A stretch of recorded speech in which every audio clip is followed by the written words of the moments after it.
കേരള സാഹിത്യ academy award ജേതാവായ യുവകവി പുരസ്കാരം നേടിയ ആദിയാണ് ഇന്ന് നമ്മോടൊപ്പം ഉള്ളത് ഡയലോഗ് പീഡിയയ്ക്ക് വേണ്ടി.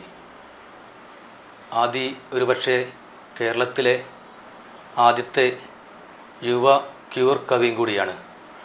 നമുക്ക് ആദിയോട് ചില വർത്തമാനങ്ങൾ പങ്കിടാം. ഈ പെണ്ണപ്പൻ എന്ന പുസ്തകം ഉണ്ടാകുന്നത് എങ്ങനെയാണ്? പെണ്ണപ്പൻ എന്ന് പറയുന്ന സത്യം പറഞ്ഞാൽ എൻ്റെ പുസ്തകം എന്ന് പറയാൻ എനിക്ക് ഇപ്പോഴും മടിയുള്ളൊരു പുസ്തകമാണ്. കാരണം അത് ഒരു കൂട്ടായ്മയുടെ പുസ്തകമാണ്. കാരണം ഞാൻ പറഞ്ഞ പോലെ കോവിഡിൻ്റെ സമയത്താണ് എഴുത്ത് സോഷ്യൽ മീഡിയയിൽ സജീവമായിട്ട് എഴുതി തുടങ്ങുന്നത്. ഞാൻ എൻ്റെ ഫേസ്ബുക്ക് ബയോയിൽ എഴുതുന്നുണ്ട്, കവിത എഴുതാൻ എനിക്കറിയില്ല. ഇത് മുഴുവനും എൻ്റെ ആത്മഹത്യക്കുറിപ്പാണ്. കാരണം എൻ്റെ മനുഷ്യരാരും കവിതകൾ എഴുതിയിട്ടില്ല. അവർ ആത്മഹത്യക്കുറിപ്പ് പോലും എഴുതാൻ സാധിക്കാതെ തൂങ്ങി മരിച്ചവരാണ്, വിഷം കഴിച്ചവരാണ്. റെയിൽപ്പാളങ്ങളിൽ വെച്ച് അവരുടെ തലയും കൈകാലുകളും കണ്ടെടുക്കപ്പെട്ടിട്ടുണ്ട്. അപ്പം അങ്ങനെ ഒരു പാരമ്പര്യമാണ് നമ്മുടേത്.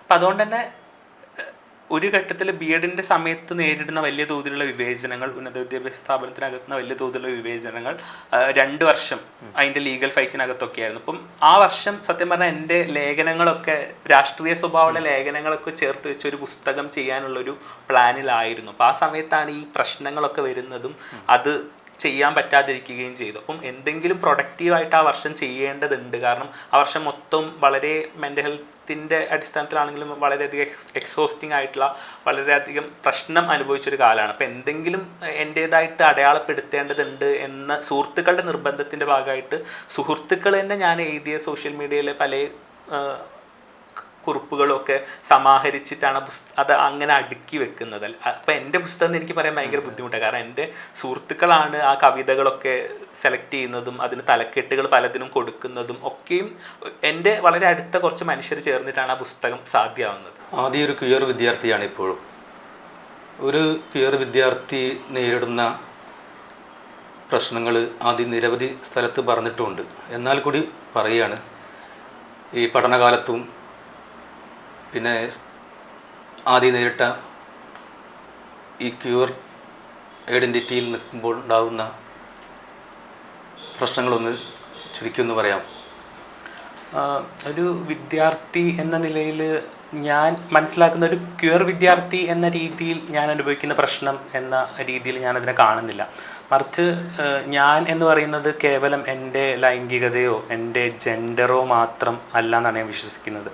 മറിച്ച് എൻ്റെ ജാതി, പരിസരം, വർഗം തുടങ്ങിയ ഒരുപാട് ഘടകങ്ങൾ അതിനകത്ത് പ്രവർത്തിക്കുന്നുണ്ട്. അപ്പം കേവലം ഒരു ക്യൂർ വ്യക്തി എന്നുള്ള രീതിയിലുള്ള ഒരു വിവേചനം മാത്രമായിരിക്കില്ല വ്യവസ്ഥയ്ക്കകത്തുനിന്ന് ഞാൻ സ്വാഭാവികമായിട്ട് നേരിടേണ്ടി വരിക. മറിച്ച് ഇൻ്റർസെക്ഷണലായിട്ട് ഈ എല്ലാ ഐഡൻറ്റിറ്റികളുടെയും പല മട്ടിലുള്ള അടിച്ചമർത്തലുകൾ പല കാലങ്ങളായിട്ട് നേരിടേണ്ടി വന്നിട്ടുണ്ട്. നമുക്കറിയാം, വിദ്യാഭ്യാസ സ്ഥാപനം എന്ന് പറയുന്നത് ഒരു അടിച്ചമർത്തൽ ഘടന അതിനകത്ത് നിൽക്കുന്നുണ്ട്. ചില പ്രത്യേക ശരീരങ്ങളെ പുറന്തള്ളി തന്നെയാണ് അത് പ്രവർത്തിച്ചുകൊണ്ടിരിക്കുന്നത്. നമുക്കറിയാം രോഹിത് വെമുലയ്ക്ക് എന്താ സംഭവിച്ചത് നമുക്കറിയാം. അതുപോലെ തന്നെ ഒരുപാട് ക്യൂർ ആയിട്ടുള്ള വിദ്യാർത്ഥികൾ, ദലിതായിട്ടുള്ള വിദ്യാർത്ഥികൾ, ബഹുജനായിട്ടുള്ള മനുഷ്യർ, മുസ്ലിം ആയിട്ടുള്ള വിദ്യാർത്ഥികളൊക്കെയും നിരന്തരം ഇന്ത്യയിലെ വിദ്യാഭ്യാസ സ്ഥാപനങ്ങൾക്കകത്ത് പല രീതിയിലും ക്രൂശിക്കപ്പെടുന്നൊരു സ്ഥിതിയുണ്ട്. അപ്പം അതിൻ്റെ ഒരു തുടർച്ചയിലാണ് ഞാൻ കേരളത്തിനകത്തെ ഒരു ഉന്നത വിദ്യാഭ്യാസ സ്ഥാപനത്തിൻ്റെ ഭാഗമായി നിൽക്കുന്ന സമയത്ത് നേരിട്ട വിവേചനങ്ങളെയും ഞാൻ കാണുന്നത്. അതിനൊരു സ്വാഭാവികമായിട്ടൊരു തുടർച്ചയായിട്ടാണ് ഞാൻ അതിനെ കാണുന്നത്. കേവലം ഒരു ഒറ്റപ്പെട്ട പ്രശ്നമായിട്ടൊന്നും എനിക്ക് അതിനെ വിശദീകരിക്കാൻ പറ്റില്ല പലപ്പോഴും. കാരണം പൊതുവേ കേരളത്തിൻ്റെ വളരെ പ്രോഗ്രസീവായിട്ടുള്ള മുഖം, ഇടത് ഭരണകൂടം, ഈയിടെയായിട്ട് കഴിഞ്ഞ കുറച്ച് കാലങ്ങളായിട്ട് നടക്കുന്ന വളരെ ജെൻഡർ സൗഹാർദ്ദ നയങ്ങൾ, അതിൻ്റെയൊക്കെ വലിയ ആഘോഷപരതയുടെ ഇടയിലാണ് ജെൻഡർ ന്യൂട്രൽ യൂണിഫോം ചർച്ചയൊക്കെ തകർക്കുന്ന സമയത്താണ് ഇവിടെ സമാനമായിട്ടൊരു ഗവൺമെൻറ്റിന് ഒപ്പം നിൽക്കുന്ന, ഉന്നത വിദ്യാഭ്യാസ വകുപ്പിന് കീഴിൽ നിൽക്കുന്ന ഒരു സ്ഥാപനത്തിനകത്തുനിന്ന്, ഒരു വിദ്യാഭ്യാസ സ്ഥാപനത്തിനകത്തുനിന്ന് വലിയ തോതിലുള്ള വിവേചനങ്ങൾ എനിക്ക് നേരിടേണ്ടി വന്നു. അതെ. അപ്പം അതിൻ്റെ കേസിനകത്താണ് ഇപ്പോൾ 1 വർഷം കഴിഞ്ഞ് ഞാൻ കോഴ്സ് കഴിഞ്ഞിട്ട് ഇറങ്ങിയിട്ട് ഏകദേശം 6 മാസം 8 മാസത്തോളം ആവുന്നു. അപ്പോൾ എങ്കിൽ പോലും ഞാൻ ഇപ്പോഴും ആ ലീഗൽ ഫൈറ്റിനകത്താണ്. കോടതിയിലും കേസൊക്കെ ആയിട്ട് നമ്മൾ നിരന്തരം വളരെ എക്സോസ്റ്റിംഗ് ആയിട്ടുള്ളൊരു ഡിസ്കഷനകത്താണ് ഇപ്പോഴും എൻ്റെ നില എന്ന് പറയുന്നത്. അതിൻ്റെ ഒരു പശ്ചാത്തലത്തിലാണോ കവിതയിലേക്ക് കിടക്കുന്നത്? കവിത സത്യം പറഞ്ഞാൽ കോവിഡ് കാലം മുതൽ ആണ് എഴുത്തിൽ ഞാൻ സജീവമാണ്. പ്രത്യേകിച്ചും കവിതയിൽ ഞാൻ സജീവമാണ്. അതും ഞാൻ ഒരിക്കലും കവിയാണ് എന്ന രീതിയിലൊന്നും അടയാളപ്പെടുത്തുമെന്നോ കവിതയിൽ അടയാളപ്പെടുത്തുമെന്നോ ഒരിക്കലും വിചാരിച്ച് വന്ന ഒരാളൊന്നുമല്ല. ആദ്യഘട്ടം മുതൽ ഞാൻ പൊതുവെ ജാതിനെ കുറിച്ചും ഹിന്ദുത്വത്തിനെ കുറിച്ചും നിലവിലുള്ള ഭരണകൂടം എങ്ങനെയാണ് ക്വയർ വിഷയങ്ങളെ ഏറ്റെടുക്കുന്നത്, അതിനകത്തുള്ള പല രാഷ്ട്രീയ പ്രശ്നങ്ങളെക്കുറിച്ചാണ് നിരന്തരം എഴുതിക്കൊണ്ടിരുന്നതും സംസാരിച്ചുകൊണ്ടിരുന്നതും. കോവിഡ് സൃഷ്ടിച്ച വലിയ തരത്തിലുള്ള മാനസികമായിട്ടുള്ള ബുദ്ധിമുട്ടുകളും വലിയ തോതിലുള്ള ഏകാന്തതയൊക്കെ മുൻനിർത്തി സോഷ്യൽ മീഡിയയിൽ എഴുതി തുടങ്ങുന്നതാണ് പിന്നീട് കവിത എന്ന രീതിയിലേക്കൊക്കെ പോവുകയും ആ രീതിയിൽ അതിന് സോഷ്യൽ മീഡിയയിൽ കിട്ടുന്ന സ്വീകാര്യതയുടെയും വായനയുടെയും ഒക്കെ ഭാഗമായിട്ടാണ് കവിതയിൽ ഒരു ഇടം ഉണ്ടാക്കിയെടുക്കുകയും ചെയ്യുന്നത്. അപ്പോൾ അതുകൊണ്ട് തന്നെ ഞാൻ എപ്പോഴും ഇത് പറയുന്ന സമയത്ത് ആളുകൾക്ക് ഭയങ്കര ഞെട്ടലും ഭയങ്കര അത്ഭുതമൊക്കെയാണ്. കാരണം ഞാൻ എപ്പോഴും പറയുന്നുണ്ട് കവിതയോട് എനിക്ക് അങ്ങനെ പ്രത്യേകിച്ച് മമതയോ പ്രതിബദ്ധതയോ ഇല്ല. അത് ഈ നിമിഷവും ഞാൻ പറയും. കാരണം എനിക്ക് കവിത എൻ്റെ ഇടമാണെന്ന് ചോദിച്ചാൽ ആണെങ്കിൽ പോലും പരമ്പരാഗതമായ മട്ടിൽ കവിനെക്കുറിച്ചും കവിപ്രതിഭയെക്കുറിച്ചും ഈ സർഗാത്മകതയെക്കുറിച്ചും ഒക്കെയുള്ള പരമ്പരാഗതമായിട്ടുള്ള സങ്കല്പങ്ങളോട് എനിക്ക് വലിയ തോതിലുള്ള വിയോജിപ്പുണ്ട്. കാരണം എന്നെ സംബന്ധിച്ചിടത്തോളം ഞാൻ പൊതുവെ എഴുത്തിനെ അല്ലെങ്കിൽ സർഗാത്മകമായിട്ടുള്ള രചനയെ പലപ്പോഴും നമ്മൾ ദൈവികതയായിട്ടും പ്രതിഭ പോലുള്ള അമൂർത്ത സങ്കല്പങ്ങളൊക്കെ ആയിട്ടാണ് ചേർത്ത് വെച്ച് വിശദീകരിക്കുകയുള്ളത്. അപ്പോൾ അങ്ങനെ എഴുത്തിൻ്റെ ഒരു പ്രേരണയായിട്ട് അല്ലെങ്കിൽ പ്രചോദന സ്ഥാനമായിട്ട് സെലക്റ്റീവായിട്ട് ചില പ്രത്യേക വിഭാഗം മനുഷ്യർക്ക് മാത്രം ജന്മസിദ്ധമായി കിട്ടുന്ന ഒരു കാര്യം എന്ന രീതിയിലുള്ള അങ്ങനത്തെ അമൂർത്തവൽക്കരണങ്ങളെ വളരെ വിമർശനാത്മകമായിട്ടാണ് ഞാൻ നോക്കുന്നത്, വളരെ സംശയത്തോടെയാണ് നോക്കുന്നത്. എനിക്ക് പ്രതിഭയില്ല എന്ന് ഞാൻ നിരന്തരം പറഞ്ഞുകൊണ്ടിരിക്കും. കാരണം അങ്ങനത്തെ ഒരു പ്രതിഭാ സങ്കല്പത്തിൻ്റെ പരമ്പരാഗതമായിട്ടുള്ള കാവ്യരചനയുടെ അകത്ത് നിൽക്കുന്ന എഴുത്തുകളല്ല, ഭാഷയല്ല എൻ്റെതാണ് ഞാൻ മനസ്സിലാക്കുന്നത്. മറിച്ച് അങ്ങനത്തെ അടിച്ചമർത്തൽ ഘടനകളെ ചോദ്യം ചെയ്യുകയും അതിനെ വിമർശനാത്മകമായിട്ട് മനസ്സിലാക്കുകയും ചെയ്യുന്ന ഒരു കാവ്യ പാരമ്പര്യമാണ് എൻ്റേതെന്നാണ് ഞാൻ എപ്പോഴും മനസ്സിലാക്കുന്നതും വിചാരിക്കുകയും ചെയ്യുന്നത്. വേറൊരു കാര്യം പറയാനുള്ള വെച്ചാൽ കേരളത്തിലെ അധ്യാപകരിൽ ഒരു ബ്രാഹ്മണിക് മൂല്യബോധമുള്ള ഒരുപാട് അധ്യാപകരുണ്ട്. അത് ആദ്യം ശ്രദ്ധിക്കുന്നുണ്ടോ? എനിക്ക് തോന്നുന്നത് നമ്മുടെ സമൂഹം എന്ന് പറയുന്നത്, നമ്മൾ ജീവിക്കുന്ന സമൂഹം എന്ന് പറയുന്നത്, വ്യക്തികൾ എന്ന് പറയുന്നതൊക്കെയും ഈ സിസ്റ്റത്തിനകത്താണ് സ്വാഭാവികമായിട്ടും പ്രവർത്തിക്കുന്നതും അവർ കണ്ടീഷൻ ചെയ്യപ്പെട്ടിരിക്കുന്നതൊക്കെ ആ മട്ടിലാണ്. അപ്പം അധ്യാപകരെന്ന് പറയുന്നതും ഈ സിസ്റ്റത്തിനകത്ത് വേരുകളുള്ള ആളുകളാണ്. അപ്പോൾ അവർക്ക് മാത്രം സ്വയമേവ മാറ്റം കൊണ്ടുവരാനോ തിരുത്താനോ എന്നുള്ള അങ്ങനത്തെ അധിക ബാധ്യത അവരുടെ തലയിൽ വെച്ച് കൊടുക്കണം എന്നൊന്നും ഞാൻ വിചാരിക്കുന്നില്ല. ഞാൻ പറയുന്നത് ഈ അധ്യാപകർ ഇപ്പോഴും പുതിയ രാഷ്ട്രീയം പഠിക്കുന്നില്ല എന്നൊരു പരാതി ഉണ്ട്. വിദ്യാർത്ഥികൾ അധ്യാപകരെ ചോദ്യം ചെയ്യുന്ന ഒരു കാലമാണ് ഗാന്ധി യൂണിവേഴ്സിറ്റിയിലും ഇത്തരം ഡിസ്ക്രിമിനേഷൻ നടക്കുന്ന സ്ഥലത്തൊക്കെ നമ്മൾ കാണുന്നത്. വിദ്യാർത്ഥികൾ അധ്യാപകരെ പുതിയ രാഷ്ട്രീയം പറയുന്നുണ്ട്. തീർച്ചയായിട്ടും അത് പൊതുവിൽ ഞാൻ അതിനെ കാണുന്നത്, ഞാൻ പറഞ്ഞല്ലോ, എനിക്കൊരു ഒരേ സമയം ഈ രീതിയിൽ വളരെ ഒപ്രസീവായിട്ടുള്ള ഘടനകളെ പിടിച്ചു നിൽക്കുന്ന വളരെ യാഥാസ്ഥികരായിട്ടുള്ള അധ്യാപകരേറെ, അതേസമയം വളരെ പ്രോഗ്രസീവ് എന്ന മട്ടിൽ നിൽക്കുന്ന നിലപാട് പറയുന്ന വളരെ പൊളിറ്റിക്കലായിട്ട് ജീവിക്കുന്ന അധ്യാപകരെ എനിക്കറിയാം. അപ്പം നമുക്ക് വളരെ ലളിത യുക്തികളിൽ അതിനെ വിശദീകരിക്കാൻ പറ്റുമെന്ന് എനിക്ക് സംശയമുണ്ട്. പൊതുവിൽ നമ്മുടെ ചിന്ത എപ്പോഴും ബൈനറിയിൽ ഊന്നിയിട്ടാണ്. അതായത് പഴയ തലമുറയിലുള്ള മനുഷ്യരാണ്, ഔട്ട്ഡേറ്റഡ് ആയിട്ടുള്ള അവരുടെ ചിന്ത കൊണ്ടായിരിക്കും അവർ ചിന്തിക്കുന്നത്. പുതിയ തലമുറ വരുന്നതോട് കൂട്ടിയിട്ട് മാറ്റം വരും എന്ന പ്രതീക്ഷ. എനിക്ക് അങ്ങനത്തെ പ്രതീക്ഷ സ്വാഭാവികമായിട്ടില്ല. കാരണം പുതിയ തലമുറയും വളരെ അങ്ങനെ ബ്ലാക്ക് ആൻഡ് വൈറ്റ് ആയിട്ട് നമുക്ക് അങ്ങനെ സാമൂഹ്യ യാഥാർത്ഥ്യത്തിനെ വിശദീകരിക്കുക എന്ന് പറയുന്നത് ഒരു എളുപ്പപ്പണിയാണ്. ആ എളുപ്പപ്പണി എന്ന് പറയുന്നത് എപ്പോഴും ഒരു കുറുക്കു വഴിയാണ്. കുറുക്കു വഴി കൂടെ നമുക്ക് എപ്പോഴും ശാശ്വതമായിട്ടുള്ള നേട്ടങ്ങളോ സിസ്റ്റമിക് ആയിട്ടുള്ള ചേഞ്ചോ ഒന്നും സാധ്യമാവും എന്നുള്ളത് എനിക്ക് സംശയമാണ്. അധ്യാപകരുടെ ഉള്ളിൽ പ്രവർത്തിക്കുന്ന ജാതീയത, അവർക്കുള്ളിലുള്ള ഈ മനുഷ്യത്വ വിരുദ്ധമായിട്ടുള്ള കാര്യങ്ങളൊക്കെ സത്യമാണ്. കാരണം നമുക്കറിയാം അധ്യാപനം, ഞാൻ എപ്പോഴും പറയുന്ന കാര്യമാണ്, അധ്യാപനം എന്ന് പറയുന്നത് എപ്പോഴും വളരെ ഒരു ഓറയുള്ളൊരു ജോലിയാണ്. ഇപ്പോഴും വളരെ ഒരു ഡിഗ്നിറ്റി കൊടുക്കുന്ന ഒരു ജോലിയാണ്. മാതാപിതാ, ഗുരു, ദൈവം എന്നൊക്കെയുള്ള പരമ്പരാഗതമായിട്ടുള്ള പറച്ചിലുകൾക്ക് അകത്ത് പോലും ഈ ഒരു സാധനം വർക്ക് ചെയ്യുന്നുണ്ട്. അതായത് അധ്യാപകരെ ദൈവമാക്കുക എന്നുള്ളത്. അപ്പം അധ്യാപകരെ മനുഷ്യരാക്കേണ്ടതുണ്ട് എന്നുള്ളതാണ് ഞാൻ എപ്പോഴും കരുതുന്ന ഒരു കാര്യം. കാരണം വളരെ ഡീഹ്യൂമനൈസ് ചെയ്ത് വളരെ അവരെ വിമർശിക്കാൻ പറ്റാത്തൊരു സ്ഥാനത്തേക്ക് കൊണ്ടുവച്ചിട്ടാണ് നമ്മുടെ സിസ്റ്റം അവരെ പോറ്റുന്നത്. അപ്പം അതിനെ ആദ്യം ചാലഞ്ച് ചെയ്യേണ്ടതുണ്ട്. എങ്കിൽ മാത്രമേ കുറെ കൂടി ബെറ്റർ ആയിട്ട് കാര്യങ്ങൾ പോകുമെന്നാണ് എനിക്ക് തോന്നുന്നത്. ആദ്യം നേരത്തെ പറഞ്ഞല്ലോ, ഈ ക്യൂർ മനുഷ്യരുടെ ഇടയിൽ തന്നെ ദളിത അവസ്ഥയുണ്ട്, മുസ്ലിം ഐഡൻറ്റിറ്റിൻ്റെ പ്രശ്നമുണ്ട്, ആദിവാസി വിഷയമുണ്ട്, സ്ത്രീ പ്രശ്നമുണ്ട്. അതെങ്ങനെയാണ് രണ്ടും കൂടി എങ്ങനെയാണ് അഡ്രസ്സ് ചെയ്യുന്നത്? ഞാൻ വളരെ കോംപ്ലിക്കേറ്റഡ് ആയിട്ടുള്ളൊരു ചർച്ചയാണത്. അത് പൊതുവേ നമ്മൾ എപ്പോഴും പുതിയൊരു കാലത്ത് നമുക്കറിയാം എല്ലാ തരത്തിലുള്ള സമരങ്ങളും പിരിഞ്ഞു കിടക്കുന്ന ഒരു അവസ്ഥയാണുള്ളത്. അതെപ്പോഴും പൊതുവെ നമ്മൾ പറയാറുണ്ട്, ചൂഷണം എന്ന് പറയുന്നത് നിലനിൽക്കുകയും ഈ സമരങ്ങളൊക്കെയും വേലി തിരിഞ്ഞു നിൽക്കുകയും ചെയ്യുന്ന ഒരു സ്ഥിതിയുണ്ട്. നമ്മുടെ സമരങ്ങളൊക്കെ വളരെ പ്രാദേശികമായി നിൽക്കുകയും ചൂഷണം എന്ന് പറഞ്ഞാൽ വളരെ സാർവലൗകികമായിട്ടുള്ള സ്വഭാവമായിട്ട് തുടരുകയും ചെയ്യുന്നു. അപ്പം എന്നെ സംബന്ധിച്ചിടത്തോളം ആ ഒരു യുക്തി, എല്ലാ വിഷയങ്ങളെയും വേർതിരിച്ച് മനസ്സിലാക്കുന്ന യുക്തി ഈ രീതിയിൽ ജാതിയുടെ പ്രശ്നം വേറെ, ലിംഗത്തിൻ്റെ പ്രശ്നം വേറെ, ലൈംഗികതയുടെ പ്രശ്നം വേറെ, വർഗ പ്രശ്നം വേറെ, അങ്ങനെ വകതിരിക്കുന്ന രീതിയെ ഞാൻ വളരെ നല്ലൊരു സമീപനമായിട്ട് എനിക്ക് തോന്നുന്നില്ല. മറിച്ച് ഇതിന് ഇടയിലുള്ള ബന്ധങ്ങൾ, ഇപ്പം തമ്മിലുള്ള വിനിമയങ്ങളൊക്കെ ചർച്ചയാക്കേണ്ടതുണ്ട് എന്നുള്ളൊരു തിരിച്ചറിവ് ഉണ്ടാവുന്നുണ്ട്. അത്തരത്തിലുള്ള ശബ്ദങ്ങൾ ഉണ്ടാവുന്നുണ്ട്. ഇപ്പം ഈ മൂവ്മെൻറ്റിനകത്ത് തന്നെ, ഇപ്പം ക്യൂർ മൂവ്മെൻറ്റിനകത്ത് തന്നെ ജാതിനെ കുറിച്ചും മതത്തിനെ കുറിച്ചും മറ്റ് ഡിസബിലിറ്റി പോലുള്ള വിഷയങ്ങളെ കുറിച്ചൊക്കെ വളരെ രാഷ്ട്രീയമായുള്ള ശബ്ദങ്ങൾ ഉണ്ടാവുന്നുണ്ട്. പൊതുവിലിപ്പോൾ കേരളത്തിൽ നമുക്കറിയാം, ഒരു തുടക്കഘട്ടം ഒക്കെ നമ്മൾ വളരെ ഈ വിഷയങ്ങളെക്കുറിച്ചുള്ള ചർച്ച പോയിക്കൊണ്ടിരുന്നത് ഇത് വളരെ പ്രകൃതി സഹജമായ കാര്യമാണ്, സാധാരണമായ കാര്യമാണ് എന്ന് പറഞ്ഞുകൊണ്ടും വളരെ ഉദാരതയുടെ സ്വഭാവത്തിലുള്ള നമ്മുടെ കഥനകഥകൾ നിരന്തരം പറഞ്ഞുകൊണ്ടും ഒരു വിക്ടിംഹുഡിനെ നിരന്തരം ഉയർത്തിപ്പിടിച്ചുകൊണ്ടാണ്. അതിൽ നിന്ന് മാറിക്കൊണ്ട് വളരെ പൊളിറ്റിക്കലായിട്ട് CAA-ക്കെതിരെ സമരം ചെയ്യുന്ന, ഭരണകൂടത്തിന് ചോദ്യം ചെയ്യുന്ന മട്ടിലേക്കൊക്കെ മുന്നേറ്റത്തിനകത്ത് ശബ്ദങ്ങൾ ഉണ്ടാകുന്നുണ്ട്. അത് മുഖ്യധാര ആവുന്നുണ്ടോ എന്നുള്ളത് വേറെ ചോദ്യം. പക്ഷെ അങ്ങനത്തെ ശബ്ദങ്ങളും ഉയർന്നു കേൾക്കാൻ തുടങ്ങുന്നുണ്ട്. അപ്പോൾ അത് വളരെ പ്രതീക്ഷയോടെ നോക്കിക്കാണുന്നത്. കാരണം അത്തരത്തിലുള്ള രാഷ്ട്രീയ ശബ്ദങ്ങൾക്ക് മാത്രമേ ഇനി ഭാവിയിൽ എന്തെങ്കിലും ചെയ്യാനുള്ളൂ. കാരണം ഇത്രയും വലിയ ഭരണകൂട ഭീകരതകൾ നടക്കുന്ന സമയത്ത്, വലിയ തോതിലുള്ള ഹിംസകൾ നടക്കുന്ന സമയത്ത് അത്തരത്തിലുള്ള ശബ്ദങ്ങൾക്ക് മാത്രമേ എന്തെങ്കിലും നല്ലത് ചെയ്യാനുള്ളൂ എന്ന് വിശ്വസിക്കുന്ന ഒരാളാണ് ഞാൻ. ആദ്യക്ക് അനുഭവപ്പെട്ട എന്തെങ്കിലും പർട്ടിക്കുലർ സംഭവം ഉണ്ടോ അങ്ങനെ വളരെ ഹേർട്ട് ചെയ്ത ഈ വിദ്യാർത്ഥി ജീവിതത്തിൽ?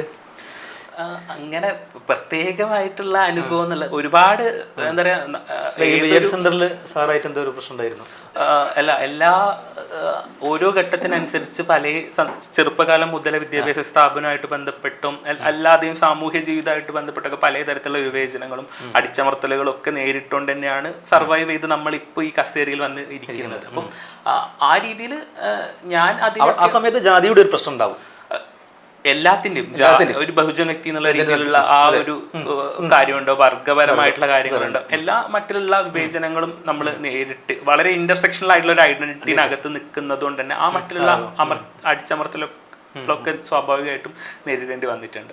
അപ്പം ഞാൻ അങ്ങനെ പ്രത്യേകമായിട്ടൊരു പ്രശ്നത്തിനെ വിശദീകരിക്കുന്നതിൽ കാര്യമുണ്ടെന്ന് തോന്നില്ല. മറിച്ച് അതിനെ ഞാൻ എൻ്റെ വ്യക്തിപരമായിട്ടുള്ള പ്രശ്നം ഞാൻ എപ്പോഴും പറയുന്നുണ്ട്. ഞാൻ എൻ്റെ സമരം വ്യക്തികളോടല്ല, വ്യവസ്ഥയോടാണ് യുദ്ധം, സമരം എന്ന് പറയുന്നത്. കാരണം ഞാൻ അനുഭവിക്കുന്ന പ്രശ്നം എന്ന് പറഞ്ഞാൽ വളരെ എൻ്റെ വ്യക്തിപരമായ പ്രശ്നം എന്നതിനപ്പുറത്തേക്ക് ഒരു വ്യവസ്ഥാപരമായ പ്രശ്നമാണ്. എന്തുകൊണ്ടാണ് ഒരു വ്യക്തിക്ക് ഈ മട്ടിൽ എന്താ പറയുക മാനുഷികാന്തസ് നിഷേധിക്കപ്പെടുന്നത്? എന്തുകൊണ്ടാണ് നിരന്തരം നമ്മൾ ഈ കള്ളന്മാരായിട്ടും ഈ വളരെ കുറ്റവാളികളായിട്ടും ഒരു അതറായിട്ടും മാറ്റപ്പെടുന്നത്? അങ്ങനത്തെ ചോദ്യങ്ങളാണ് ചോദിക്കുന്നത്. അപ്പം അത് കേവലം വ്യക്തിയിൽ ചുരുങ്ങുന്നത്, കേവലം ചില വ്യക്തികളെ മാത്രം നമ്മൾ ശക്തിപക്ഷത്ത് നിർത്തി വിചാരണ ചെയ്യേണ്ടതുമായിട്ടുള്ള വിഷയമല്ല, മറിച്ച് വളരെ ലാർജറായിട്ടുള്ള വ്യവസ്ഥാപരമായിട്ടുള്ള പ്രശ്നമാണ്. ഈ പുതിയ സാഹിത്യ അക്കാദമി അവാർഡ് കിട്ടിയപ്പോൾ എന്ത് തോന്നുന്നു?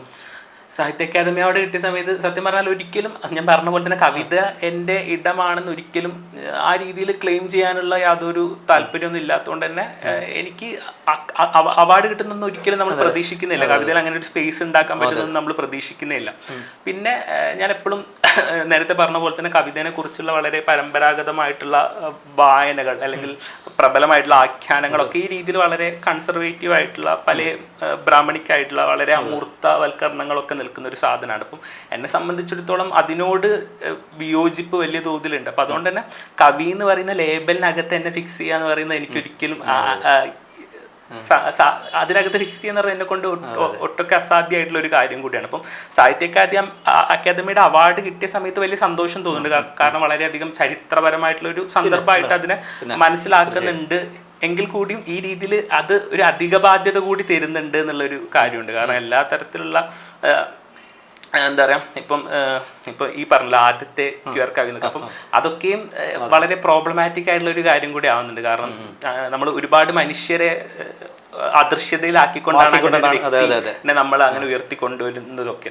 അത് മാത്രമല്ല, ഇപ്പം പൊതുവെ നമ്മൾ പറയാറുണ്ട്, ഇപ്പം ഈ കഴിഞ്ഞ കുറച്ച് കാലങ്ങളായിട്ടാണ് ക്യൂർ സാഹിത്യം എന്ന് പറയുന്ന ഒരു പ്രത്യേക ജനുസിനെ കുറിച്ചൊക്കെ, ഇപ്പം സ്ത്രീ സാഹിത്യം, ദലിത് സാഹിത്യം എന്നൊക്കെ പറയുന്ന പോലെ തന്നെ ക്യൂർ സാഹിത്യം എന്നതിനെ കുറിച്ചൊക്കെ നമ്മൾ ചർച്ച ചെയ്തുകൊണ്ടിരിക്കുന്നത്. അപ്പം ഞാൻ വിചാരിക്കുന്നത് എഴുത്തിനെ വളരെ സ്ട്രാറ്റജിക് ആയിട്ടുള്ള ഒരു നീക്കം എന്നുള്ള രീതിയിൽ നമ്മൾ അങ്ങനത്തെ ഒരു വർഗീകരണ യുക്തിക്കകത്ത് നിൽക്കുന്നുണ്ടെങ്കിൽ പോലും അത് വളരെ ആവശ്യമാണ്. വളരെ താൽക്കാലികമായിട്ടുള്ള ആവശ്യമാണ്. കാരണം ഇതുവരെ ഭാഷയിൽ അങ്ങനത്തെ ഒരു അനുഭവത്തിന് ഇടം കിട്ടിയിട്ടില്ല. അപ്പം അത്തരം ശബ്ദങ്ങൾ പുറത്തു വരേണ്ടതുണ്ട് എന്നുള്ള വളരെ സ്ട്രാറ്റജിക് ആയിട്ടുള്ള ഒരു ആവശ്യത്തിന് പുറത്ത് അത് വാലിഡായിട്ട് നിൽക്കുന്നുണ്ടെങ്കിൽ പോലും നമ്മുടെ അനുഭവങ്ങളൊക്കെ വളരെ വൈവിധ്യമുള്ളതാണ്. ഇപ്പം ഞാൻ എഴുതുന്ന സമയത്ത് അത് എല്ലാ ക്യൂർ വ്യക്തികളുടെയും അനുഭവങ്ങളെ അത് ഉൾക്കൊള്ളുന്നു, അത് പ്രതിനിധാനം ചെയ്യുന്നു എന്ന് പറയുന്നത് വളരെ അബദ്ധമാണ്. അത് എൻ്റെ മാത്രം, അത് ചില വ്യക്തികൾക്ക് അതിനോട് റിലേറ്റ് ചെയ്യാൻ വേണ്ടി പറ്റും എന്നല്ലാതെ ഞാൻ എഴുതുന്നത് മൊത്തം ക്യൂർ മനുഷ്യരുടെ അനുഭവങ്ങൾ ഒന്നും ആയിക്കൊള്ളണമെന്നില്ല. അപ്പം ആ ഒരു കോൺട്രഡിക്ഷൻ ഉണ്ട്. ഒരേ സമയം അതൊരു ബാധ്യത തരുന്നുണ്ട് നമുക്ക് ഇതിന്റെ മൊത്തം ഉത്തരവാദിത്തം ഇതിന്റെ പുറത്തേക്കും കൂടി വരണം. അതെ അതെ അതെ. ഈ നിർവചനങ്ങൾക്കും ഈ അതിർത്തികൾക്കും അതിരുകൾക്കും പുറത്താണ് കവിതയുടെ ജീവിതം. കാരണം മനുഷ്യരങ്ങനെയാണ്, നിർവചനങ്ങൾക്ക് പുറത്താണ് നിൽക്കുന്നത് എന്നുള്ളതുകൊണ്ട്. ആദ്യം ഒരു കവിത, അക്ഷരമാല ഒരു കവിത ചൊല്ലിയിട്ട് നമുക്കിത് വൈൻഡപ്പ് ചെയ്യാം. അ ആ ഇ ഈ ഉ ഊ. 1. അ.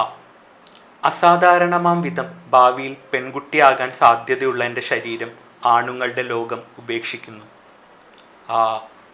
ആകാശങ്ങളും ഭൂമിയും ഞങ്ങൾക്കന്യം. ഒരു പട്ടി സ്വന്തം വാല് കടിച്ച് വട്ടം കറങ്ങും മാതിരി ഞാൻ എൻ്റെ ശരീരത്തിൽ വട്ടം കറങ്ങി, തുടക്കവും ഒടുക്കവുമില്ലാതെ. ഈ. ഇത്തവണ എൻ്റെ കാലുകൾക്കിടയിൽ ഞാനൊരു നുണയായിരുന്നു. എൻ്റെ സത്യം മറ്റെവിടെയോ വിശ്രമിക്കുന്നു. കുപ്പായങ്ങൾ എൻ്റെ ഉടലിനോട് സദാ പരാജയപ്പെടുന്നു. ഈ മരണം അത്രയും സ്വാഭാവികമാണ്. ജീവിച്ചിരുന്നവർക്ക് മനസ്സമാധാനം വേണമായിരുന്നു, അതുകൊണ്ട് ഞാൻ മരിക്കുന്നു. ഉലകം മുഴുവൻ ആണുങ്ങൾക്ക് തീറെഴുതി കൊടുത്തത് ആരാകും? ആണുങ്ങളുടേതാകരുത് ലോകം. ഊതി വീർപ്പിക്കാൻ മാത്രം ജീവിതത്തിൽ എന്തുണ്ട് വേദനയല്ലാതെ? ഋതുക്കളെല്ലാം എൻ്റെ ചില്ലയിൽ പാർക്കട്ടെ, കിളികൾ ഉപേക്ഷിച്ച ഇതേ ചില്ലയിൽ. എത്ര ദൂരെയാണ് സ്വർഗം, എത്ര ആകാശങ്ങൾക്കകലെ, എത്ര ഭൂഗോളങ്ങൾക്കകലെ. അവിടെ പാർക്കുന്നുണ്ടാകുമോ എൻ്റെ കൂടപ്പിറപ്പുകൾ, വിശപ്പിൽ വിഷം കഴിച്ചവർ? ഏതോ ഒരു കിളിയുടെ പാട്ടാണ് എൻ്റെ ഉടൽ. തൊട്ടറിയില്ല, ശൂന്യതയിൽ മാത്രം കേൾക്കാം, മിണ്ടാതിരി. ഐരാവതം കണക്കൊരു മേഘം ദൂരെ.